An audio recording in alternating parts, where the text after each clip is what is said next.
So we're at the point in time where she's been missing for at least, I don't know, like maybe 7 or 8 hours. I don't know the exact timeline. But, they're there on the island waiting for the Coast Guard and stuff and the police to finish their body search because they all are convinced at that point that she just, fell overboard, which I personally tended out, but that's just me. That's just my opinion.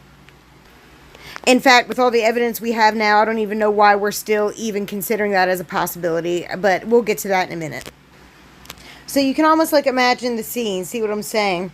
We got this poor family. They cannot find their daughter. She's only been missing for a few hours. And then you got the one guy who should be level-headed of the four of them because this isn't his family member missing. He's sitting there almost essentially acting like she's already dead or something. But I don't know. Like I said, I wasn't there, but that's what it sounded like. But anyways, so they're so distraught and messed, obviously. So because he's the kindest, most nicest insurance company owner in the world, he decides to help them out and he gets them a room and stuff.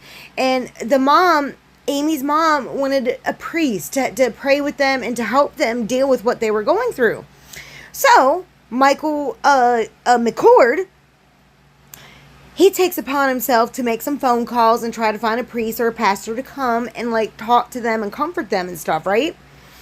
Well, he couldn't find anybody, and maybe he couldn't. I don't know. I'm not trying to insinuate that he couldn't, but this was something I wasn't clear on when Amy's brother was talking about this.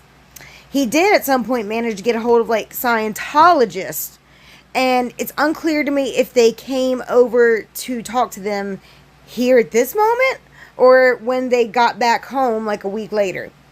That part's a little unclear to me. But the whole source of that statement about these Scientologists coming to visit them seems to have a strand leading right to Michael McCord, because he was the one reaching out for these people to come and console them and to help them out. So that's more or less a little bit fuzzy to me, but it sounded a little weird. I'm just saying, it's a little weird, especially considering Amy was talking to two people. Oh my God, I could do a whole video on that weird Scientology boat that was right next to Amy's boat. But that's not what this is about today. I just think it's odd he's connected to them somehow or the other. But just stay tuned. I've got even more. Come back.